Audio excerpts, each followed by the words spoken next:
So the most recent updates are really focused on the duration of response results. Previously, about this time last year, we discussed the complete response rate at 3 months. And then we've needed the interval year to obtain duration of response results for 12 months. And those are really the new data that are available to us. I think I always like to put the ENVISION study in the context of the other studies that have been performed with the study agent, UGN-102. There have been 3 studies now to date with this agent in either large phase 2 or phase 3 studies. And so ENVISION really, I think, is third and probably the capstone study for using this study drug. The two prior studies, the first was Optima 2. This was a single-arm phase 2b study looking at UGN-102 in patients with either newly diagnosed or recurrent low-grade intermediate risk non-muscle invasive bladder cancer. That study demonstrated a 65% complete response rate at 3 months. And remember that UGN-102 is being used as primary chemoablation, meaning the tumors are left in place in the bladder. The study drug is then delivered intravesically via catheter, and this can be done in the office. And then after a series of installations, the bladder is then re-inspected 3 months later. And in 65.1% of patients in Optima, there was no evidence of any tumor. The second study that was performed was the focus of the last talk that we gave. It was the ATLAS study. So the ATLAS study was a randomized controlled phase 3 study comparing the study drug UGN-102 versus TURBT, the standard of care.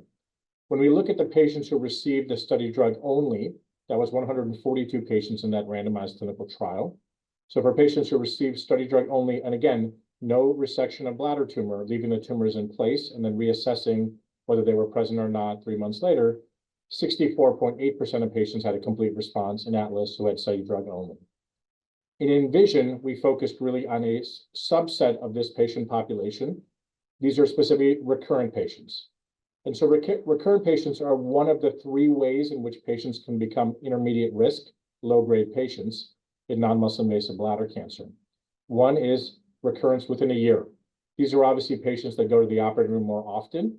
These are patients that require more anesthetics, more attempts at discontinuing anticoagulation to go in and scrape away tumors. So this is a particularly problematic patient population for us as urologists because they require multiple surgical interventions. The other 2 populations that are part of intermediate risk disease that were not part of ENVISION specifically are patients who have large tumors, although there were patients with large tumors as long as they were recurrent in ENVISION, and patients with multifocal tumors. In fact, the majority of patients in ENVISION had multifocal tumors. But the one key you had to have in ENVISION was you had to have a recurrent tumor. You could be recurrent and multifocal, you could be recurrent and large, you could even be recurrent, multifocal, and large, but you had to be a recurrent patient. In this patient population, there were 240 patients in ENVISION. And again, the complete response rates were published at 3 months. This was published last year. And 79.6% of patients who had recurrent disease, then treated primarily with chemoablation, no resection, had no evidence of disease at 3 months. So these were the data that we had previously. And the updated data is really for ENVISION's duration of response. For Optima 2, that phase 2b study we discussed, the single-arm study, we looked at 9-month Kaplan-Meier estimates of duration of response. For those patients that had a complete response rate, the estimated probability of maintaining that complete response rate at 9 months in Optima 2 was 69.9%. In ATLAS, the 12-month estimate by Kaplan-Meier analysis of maintaining a complete response was 79.6%. Right, so those were the pre-existing data that we had for those 2 studies. The newest data we have demonstrates an even more robust result for ENVISION. For patients that achieved a complete response rate in ENVISION, remember, this was 79.6% of all patients had a complete response rate. For those patients that obtained a complete response rate, the estimated probability of maintaining that complete response rate by Kaplan-Meier analysis was 82.3%. So again, in ENVISION, we had the most robust complete response rate, and we had the most robust durability of response rate.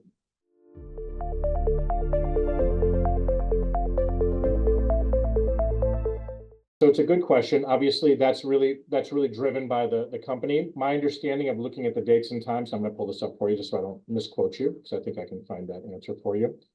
So I believe, per the company, that the timing for potential launch for UGN-102 would be somewhere within the next year if approved. So again, the ENVISION results were just presented last week. The plan is to complete an NDA submission in Q3 of 2024 with a potential FDA acceptance in Q4 of 2024. If a priority approval is obtained, that would potentially be available in Q1 of 2025, and a standard approval, if obtained, would be potentially in Q2 of 2025. So again, we're looking at about this time next year where this drug would potentially be approved and perhaps available for patients.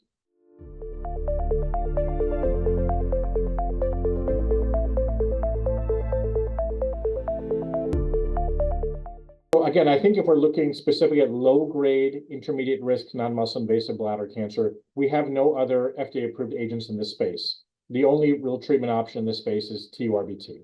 So I think, again, we now have hundreds and hundreds of patients across multiple studies that have received this study drug in this patient population, again, with complete response rates and durability rates that I've quoted to you, but I think are fairly robust.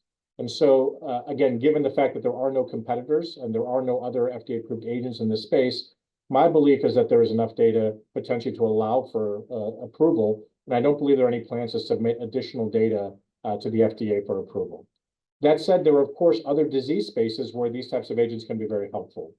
And so, again, a very popular place to look in and to examine other intravesical therapies, of course, are in high-grade disease, whether this is high-grade BCG-naive disease, meaning patients who are newly diagnosed with high-grade disease, or patients who have either unresponsive disease or patients who cannot tolerate BCG.